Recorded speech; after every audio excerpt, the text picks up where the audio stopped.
Ukraine में कई जगहों पर रूस के रॉकेट, मिसाइलों और बमों का जखीरा मिला। बताया गया कि रूस की बमबारी में खार्किव में भी भारी तबाही हुई, क्योंकि इस शहर पर इतने हमले हुए कि खार्किव में कई जगहों पर रूसी मिसाइलों, रॉकेट और बमों का ढेर जमा हो गया। जो तस्वीरें वहां से सामने आई, उनमें एक साथ कई हथियार एक जगह देखे गए।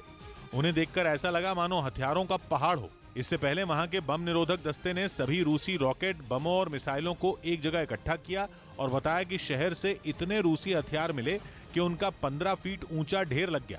बम निरोधक दस्ते को ये मिसाइलें, बम और रॉकेट कई जगहों से मिले। लोगों के घरों के बगीचे से, बच्चों के खेलने के पार्कों से और गलियों को खोदकर भी।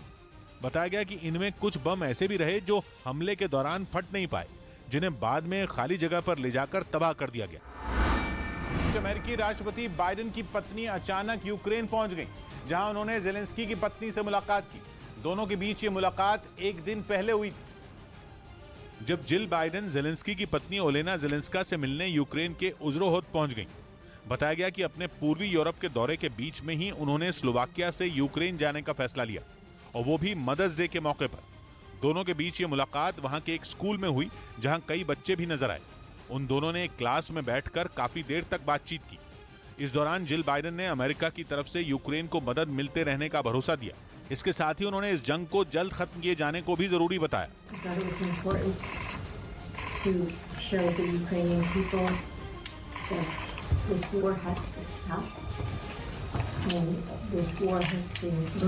वहीं ओलेना जेलेंस्का ने रूसी हमलों के बीच यूक्रेन का दौरा करने पर जिल बाइडेन की हिम्मत की तारीफ की। ब्रिटेन के अखबार द सन ने दावा किया कि अलीना कबाएवा के फिर गर्भवती होने की खबर सुनकर रूस के राष्ट्रपति पुतिन बुरी तरह परेशान हो गए।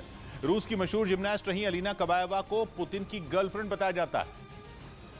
और इसी बात का हवाला देते हुए द सन ने दावा किया कि अलीना कबाएवा के फिर गर्भवती होने की खबर जैसे ही पुतिन तक पहुंची, वो परेशान हो गए।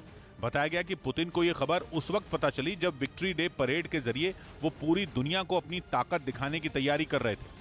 द सन के मुताबिक यूक्रेन से छिड़ी जंग के बीच पुतिन शायद ऐसी किसी खबर के लिए तैयार नहीं थे। इसी वजह से वो बुरी तरह परेशान हो गए। पहले भी पुतिन और अलीना कबाएवा के बीच रिश्ते होने का दावा करते हुए पश्चिमी मीडिया में कई तरह की खबरें सामने आई। कहा तो यहां तक गया कि अलीना पुतिन के 2 बेटों की मां है, जबकि पुतिन ने कभी भी सार्वजनिक तौर पर एलिना के साथ अपने संबंधों को जाहिर नहीं किया। हालांकि दोनों के बीच 2007 से ही रिश्ते होने के दावे किए गए। तब मॉस्को के एक अखबार ने उनके बीच रिश्ते होने की बात करते हुए एक खबर छापी थी। हालांकि जल्द ही ये खबर वहां के मीडिया से हटा दी गई, जिसके बाद दावा किया गया कि पुतिन नहीं चाहते थे कि उनका नाम सार्वजनिक तौर पर अलीना कबाएवा के साथ जुड़े।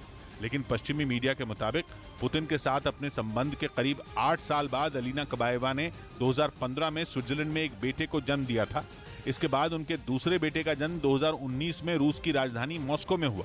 और अब तीसरी बार अलीना कबाएवा के गर्भवती होने की खबरों के बाद एक बार फिर पुतिन के साथ उनके रिश्तों पर चर्चा शुरू हो गई। उसने एक बार फिर अमेरिका को सीधे सीधे तीसरे विश्व युद्ध की चेतावनी दे डाली। रूस की संसद के निचले सदन के अध्यक्ष ने 2 टूक कहा कि अमेरिका के रूस पर लगाए प्रतिबंधों का एक ही जवाब है, और वो है तीसरा विश्व युद्ध। और ये धमकी भी आई रूस के विक्ट्री डे से एक दिन पहले, जब पुतिन अपनी ताकत की नुमाइश की तैयारी में जुटे थे। तो वहीं उनके सिपहसालारों ने भी अमेरिका को आंखें दिखाने का मौका नहीं छोड़ा। रूस की संसद के निचले सदन स्टेट ड्यूमा के चेयरमैन विचिस्लाव वोलोदिन ने जो बाइडेन को साफ धमकी दी कि यूक्रेन की जंग की वजह से रूस पर लगाए गए करीब 10,128 प्रतिबंधों का अंजाम तीसरा विश्व युद्ध होगा। ये किसी भी देश पर लगाए गए सबसे ज्यादा प्रतिबंधों का एक रिकॉर्ड है। इतने प्रतिबंध कभी किसी देश पर नहीं लगे, यहां तक कि ईरान पर भी नहीं। इतना ही नहीं, वोलोदिन ने दावा किया कि रूस की अर्थव्यवस्था को झकझोरने के लिए लगाए गए प्रतिबंध उसे कमजोर नहीं बल्कि मजबूत ही बनाएंगे। रूस के हमले में तबाह हुए यूक्रेन के एक और इलाके में न्यूज 18 की टीम पहुंची, जो कीव से कुछ ही किलोमीटर दूर बसा है। बताया गया कि पुतिन की सेना जब कीव पर हमला करने के लिए आगे बढ़ रही थी, तब उसने यूक्रेन की राजधानी के आसपास के कई इलाकों में भारी बमबारी की थी। जिसकी वजह से उन इलाकों को भारी नुकसान पहुंचा था। भीषण गोलाबारी में वहां के सैकड़ों मकान बर्बाद हो गए। इस बीच न्यूज़ 18 की टीम कीव के पास बसे होरेंका इलाके में पहुंची, जो रूसी हमले में पूरी तरह खंडहर बन चुका है। वहां चारों तरफ तबाही का मंजर दिखाई दिया। सभी मकानों की दीवारें टूटी नजर आईं तो गाड़ियों पर भी हमले के निशान दिखाई दिए। वहां रहने वाले लोग या तो अपनी जान से हाथ धो बैठे या अपना सब कुछ छोड़कर सुरक्षित जगह की तलाश में चले गए। किस तरीके से रूसी सेना ने यहाँ पर तांडव मचाया है, ये तस्वीरें इस बात की गवाही देती हैं। हालांकि कीव के अलावा उस इलाके से भी रूसी सेना अब पीछे हट चुकी है, लेकिन हमले के दौरान वहां से भाग चुके लोग अब तक नहीं लौटे।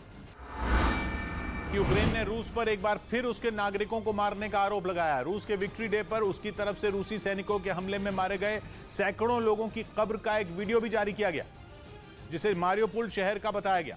सामने आई तस्वीरों में एक मैदान में कई लोगों के शव इधर उधर पड़े नजर आए, जबकि सैकड़ों दफनाए गए लोगों की कब्र भी दिखाई पड़ी। वहीं पास में कुछ लोग खुदाई करने वाली मशीन से गड्ढे खोदकर शवों के अंतिम संस्कार की तैयारी करते दिखे। यूक्रेन ने दावा किया कि दफनाए गए सभी लोगों की मौत रूस के हमले में हुई। पोलैंड की राजधानी वॉर्सो में रूस के राजदूत का जबरदस्त विरोध हुआ।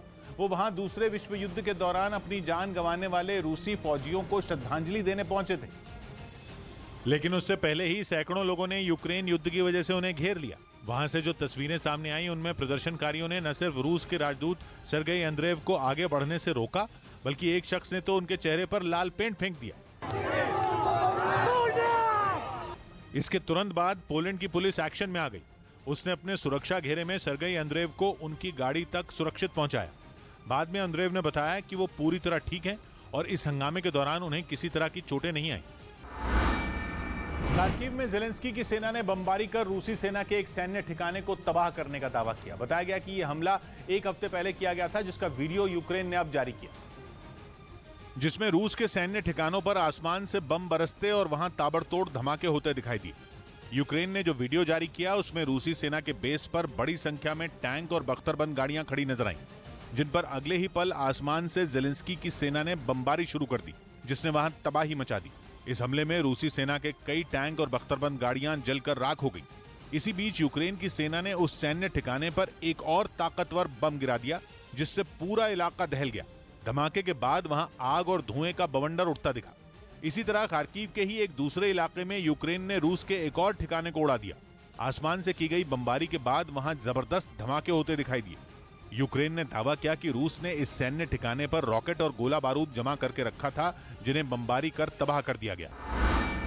तब रूस में विक्ट्री डे के मौके पर पुतिन नेटो और अमेरिका पर आरोपों के पहाड़ लेकर टूट पड़े और दावा किया कि जंग उन्होंने नहीं बल्कि नेटो और अमेरिका ने उनके खिलाफ छेड़ी है।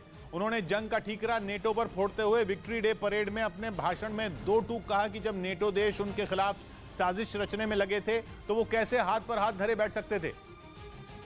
इसलिए उन्हें मजबूरी में हथियार उठाने पड़े और यूक्रेन में उतरना पड़ा। पुतिन ने कहा कि उन्होंने दिसंबर में ही नेटो देशों के सामने बैठकर मामला सुलझाने की पेशकश की थी, लेकिन नेटो ने उनकी एक नहीं सुनी।